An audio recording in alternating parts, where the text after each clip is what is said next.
The issue has inspired debates, global agreements, and acts of protest. Some even argue it's simply not real. Anytime you're dealing with something that's going to involve trillions of dollars, politics is going to get involved with it. But science shows Earth's climate is changing and has been changing throughout history. That evidence has taken the form of rising temperatures, shrinking ice sheets, and more extreme weather events. Floods, hurricanes, and raging wildfires. We would not be seeing the unprecedented extreme weather events that we're seeing if not for human-caused climate change. New research says children will bear 88% of the burden of disease related to climate change. You may notice the month of May was a little toastier than normal. And that's because Earth just experienced its hottest May on record.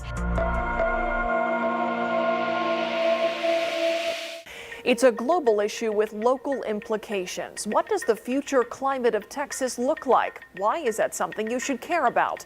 And how did this issue become so polarizing?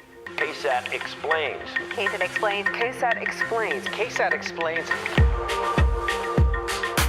On demand, in-depth perspective. Perspective on stories we bring you in our newscasts throughout the day. We're looking into concerns over voting safety during a pandemic and the battle over mail-in voting. A look at how the protests and demonstrations have played out in our city and an examination of what it means to be black in San Antonio. An issue that you have likely felt the effects of, rising property taxes. The roots of Tejano run deep in South Texas. We examine the cultural impact the music has had in San Antonio. This week's episode of KSAT Explains is all about the facts and science of climate change.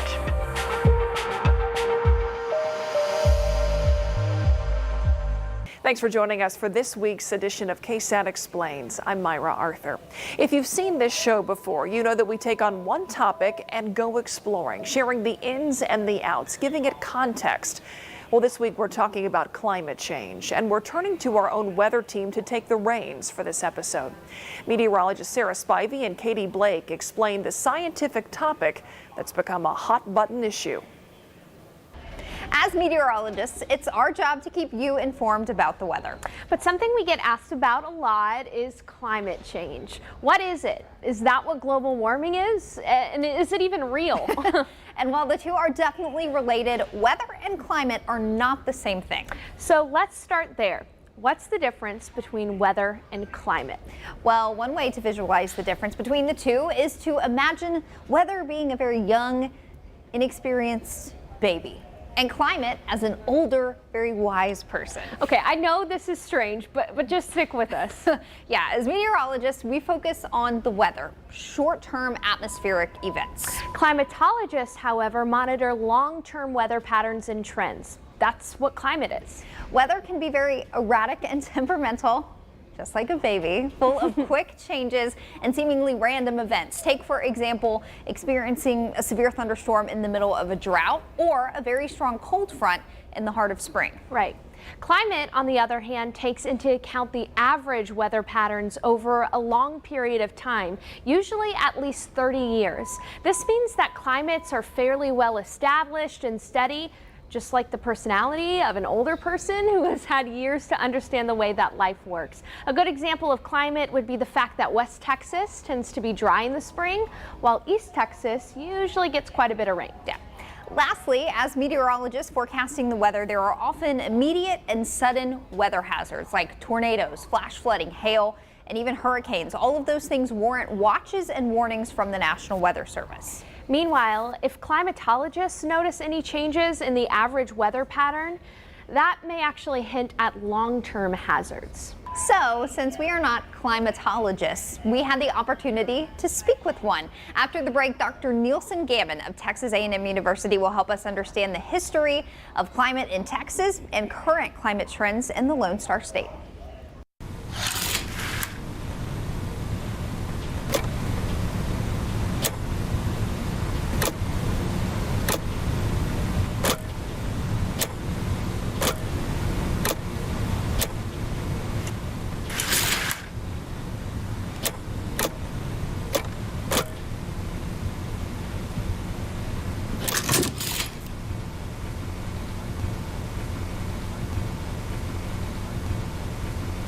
Tonight, storms become likely. When severe weather strikes, Breaking into programming for just a few moments, we have multiple severe thunderstorms. KSAT is live on air and on your Weather Authority app. You need to seek shelter, okay? Seek shelter. Use the radar to track the storm's path over your neighborhood. And if you lose power, Just know if you're watching us on TV, you can stream what we're doing right now on the KSAT weather app. real meteorologists, real forecasts. We'll get you through this and we'll let you know when the threat is past. Live on KSAT and on your Weather Authority app.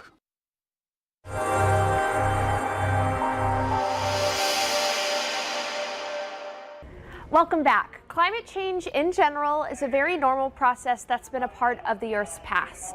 Climate has changed over the course of the Earth's history. Actually, of course, the Earth has changed also. Continents have rearranged and so forth. And there have been very dramatic shifts over millions of years. There was a few times when practically the entire Earth was snow covered, and other times when there was basically only ice on the highest mountain peaks. We entered a particularly variable climate period a few million years ago when we started getting these episodic ice sheets covering parts of North America and Europe. Recently, that's been going on with about a cycle of about 120,000 years. So we're about 10,000 years since the last ice age. And at that time, before we recovered from the ice age, temperatures were obviously cooler in Texas. It was also drier. There was a lot more forest cover, particularly in the mountains of West Texas. Since about 6,000 years ago, we've been pretty steadily warm and wet in some periods, dry in others. But essentially, if you went back in time a few thousand years ago, you probably wouldn't be able to see much difference other than the considerably lower population density and the lack of freeways. However, recent trends have shown a considerable increase in global temperature. We've also experienced a fairly substantial warming trend in Texas over the past 40 years, and that coincides with the warming trend that's been going on over the entire globe, basically. And it's also at the pace that we would expect, given the global climate change that's being driven primarily by greenhouse gases. So in Texas, at least, the temperature trend has overwhelmed natural variability, and that's why in any given month, we're much more likely to set a maximum temperature record than a minimum temperature record.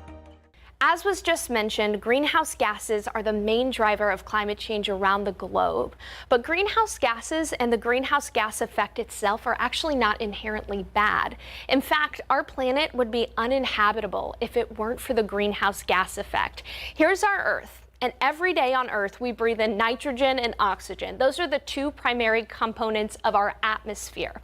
A very small percentage, less than 1% of our atmosphere, is made of these gases that trap in heat from the sun. And without these gases, heat would actually escape back out into space, and that would mean that the Earth would be much colder, likely covered in ice. Instead, these greenhouse gases that are present in our atmosphere act like a blanket or a greenhouse to keep in the heat, regulating the Earth's temperature and making it perfect for sustaining life.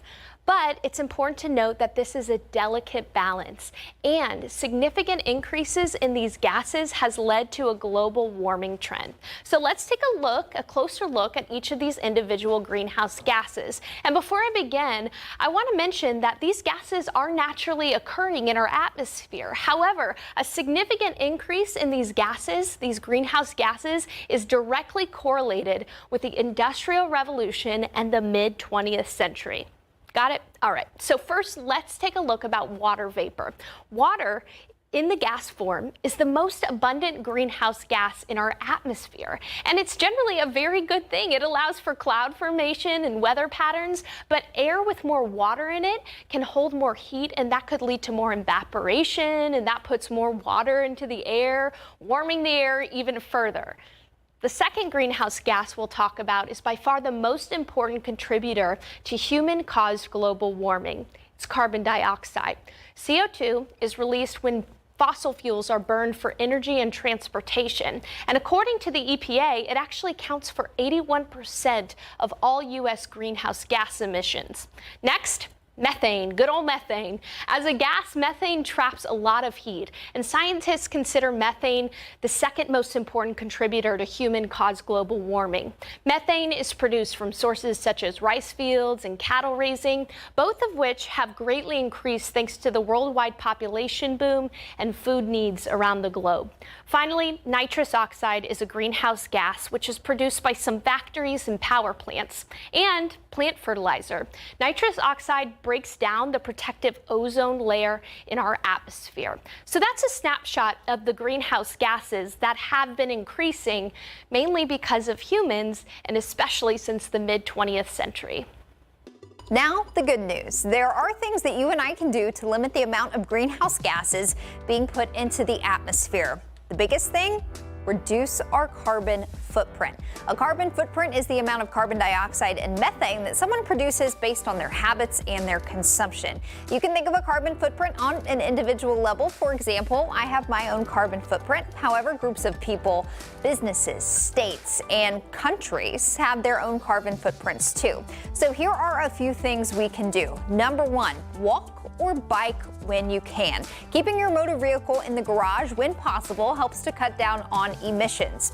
Number two, eat local. This can include picking up more local products at the grocery store and or going to the nearest farmer's market to pick up produce. Buying local will also cut down on emissions since a lot of food we get at the store is first shipped across the country and even parts of the world before it makes it into our grocery baskets. On a similar note, number three, cut down on your red meat consumption. This will again help to cut down on shipping emissions. However, red meat, like beef, actually leaves behind a much bigger carbon footprint in the production stages versus that of chicken, for example. Basically, it takes more resources to produce, package, and ship red meat. However, experts don't suggest you cut out red meat totally. No, definitely not. Even just a small change can help if enough people get on board. Something that's actually caught on recently, meatless Mondays, very Instagrammable. And number four, plant a garden or plant anything, really. A garden can provide you with your own source of fruits, veggies, and herbs, cutting out the transportation emissions that occur when you go get those things at the store. If you don't have the room for a garden, if you just have a patio or something like that, just planting flowers or other vegetation can reduce the amount of CO2 in the air since plants absorb carbon dioxide. So by reducing our carbon footprints, we can help slow the effects of climate change. Speaking of effects, what does climate change mean for our weather here in Texas? Coming up, we're going to break down the numbers for you. That's a good one. Share those great weather pictures using KSAT's Weather Authority app. Now, right in the menu, you can access KSAT Connect, our picture and video sharing app. Post that pic, maybe I'll use it in my forecast. KSAT's Weather Authority app, now with KSAT Connect. If the COVID-19 shutdowns have left you struggling, KSAT.com/now hiring is the place to start. Whether it's a new job or something to help you now, there are businesses who need you. KSAT.com/now hiring, powered by Broadway Bank. Hi, I'm David Elder with KSAT 12. We have a brand new show for you guys called Texas Eats. We're traveling all across the Lone Star State, eating delicious food, and I want you guys to join me. Saturday, 10 o'clock in the morning. Come with me. Let's take a big old bite out of Texas. Get local. Download the KSAT TV app on your device. Local news, live and on demand. Hyperlocal original programming. Hey, you see what happens? That's incredible. I know. Get local. Download the KSAT TV app on your device.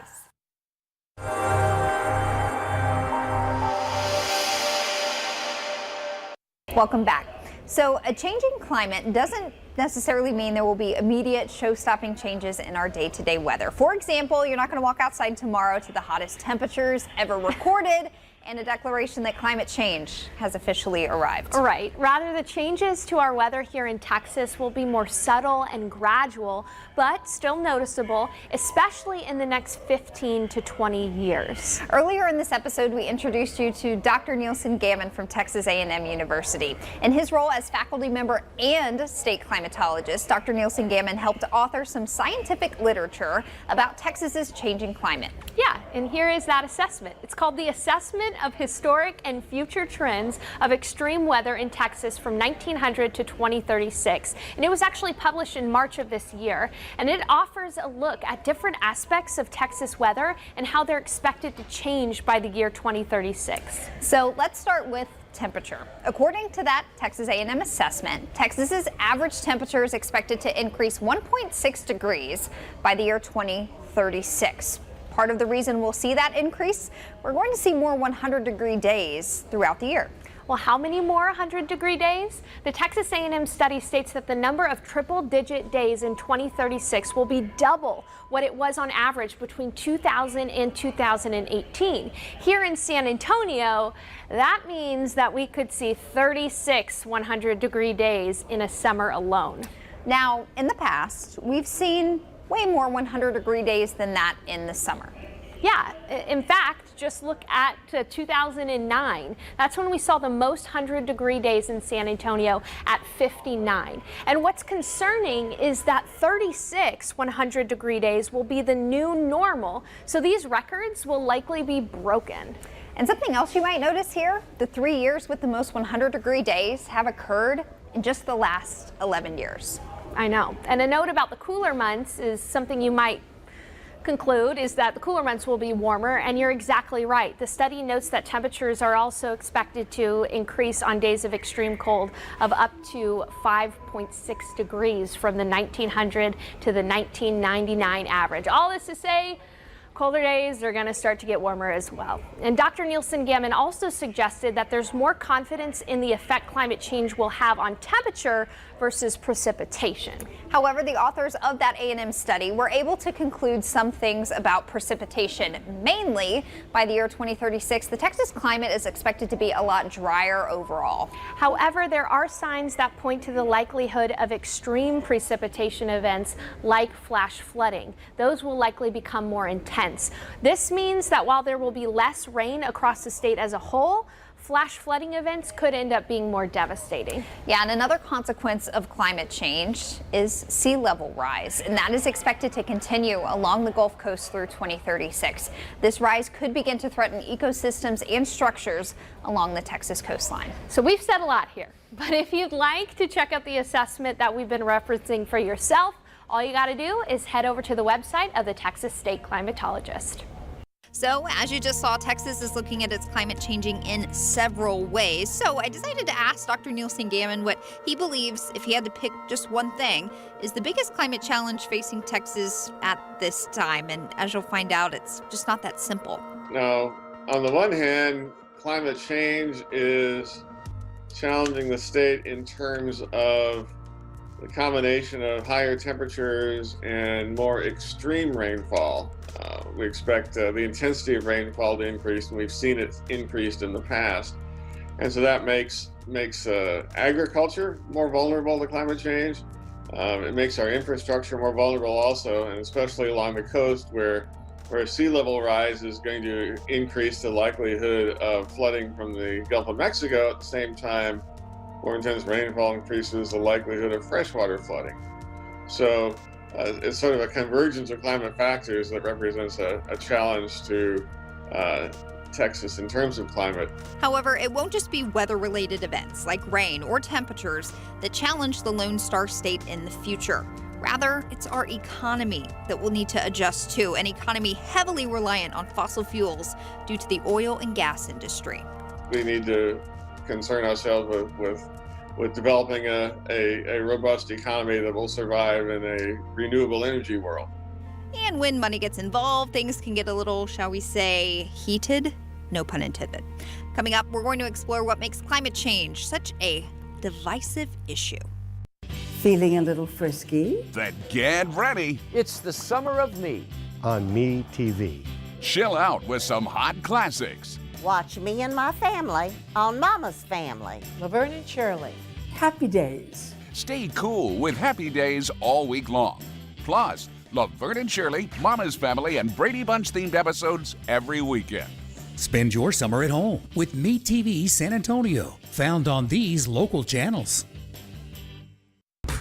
The Night Beat, The day isn't over. It'll be a very tense situation. Folks, this is live. It's what's happening right now. He heard the shots and ran for cover. She was not allowed to record video or take pictures. More investigations. Crooks to break into a bar, then drive off with a whole ATM. You have no idea how long employees were exposed. More stories affecting you. This will be a major traffic nightmare. Working to bring you more. Night is not over just yet. The Night Beat.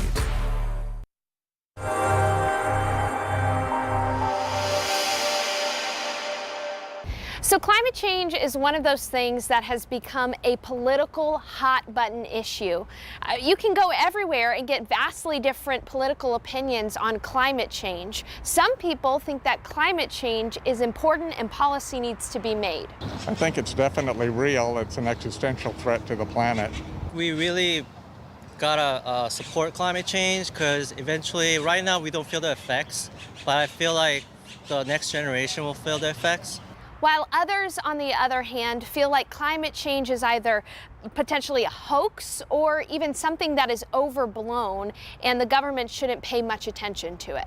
So why is something that is scientifically based, like climate change, why has that become political? These days, climate change isn't just a scientific topic. It's also become part of a controversial conversation. So has it always been so political? Dr. Neil Debbage is an assistant professor of political science and geography at UTSA. He says to answer that question, you have to look at two things. What climate change is and how that's separate from what we do about it.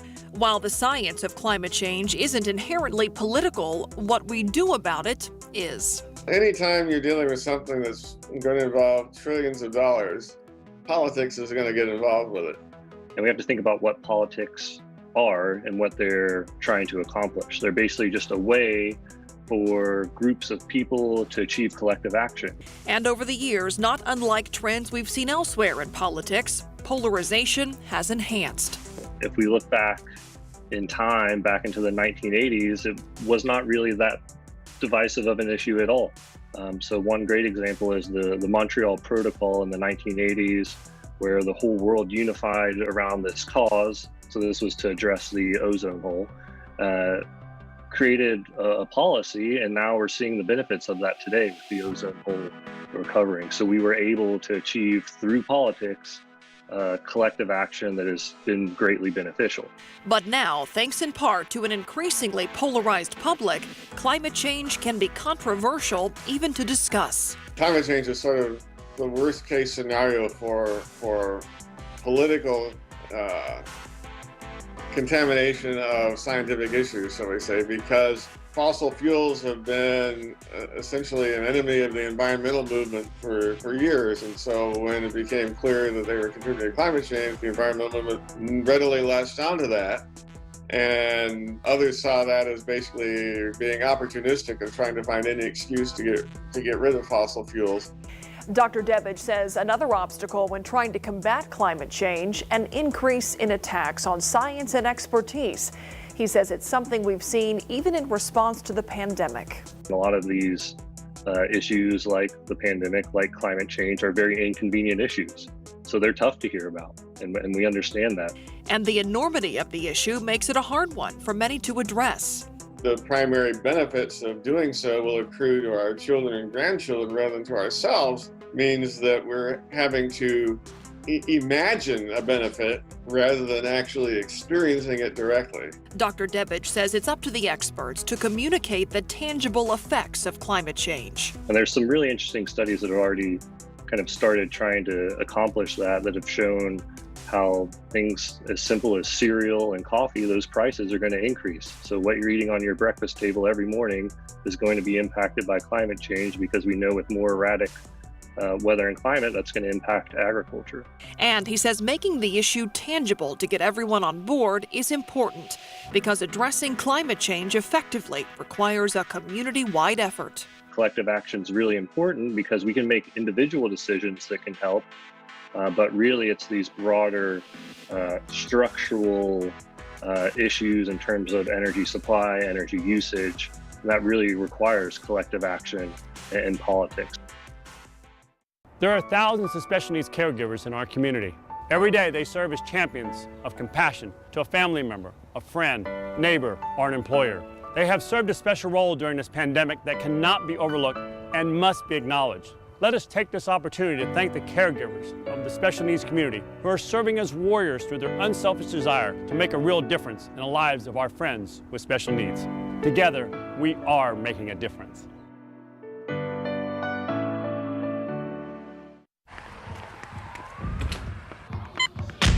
These are more than just the sounds of a safe place to go after school. These are the sounds of interest being ignited and of mentors making an impact. At Boys and Girls Clubs, we don't do just one thing. We do whatever it takes to meet the needs of every kid who comes through those doors. Because whatever it takes is what it takes to build great futures.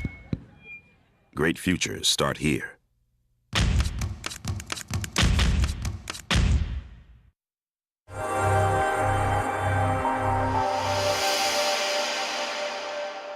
Welcome back. As meteorologists, we can only relay what the science is clearly telling us. As a whole, the Earth has been steadily warming since the Industrial Revolution, and even more so since the 1950s. And we hope we've been able to explain that science a little bit better today. When we talk about climate, we're talking in terms of decades or centuries, and that can be hard to wrap our minds around, and that's why it can be difficult to get real momentum for change. This isn't going to affect me today, so why does it matter what I do today or tomorrow? Yeah, however, what we do today and tomorrow and in the next 50 years will have consequences for many years to come. Thanks for joining us for this episode of KSAT Explains. This ends our very first season, but we'll be back in a few weeks with all brand new episodes. We'll see you then.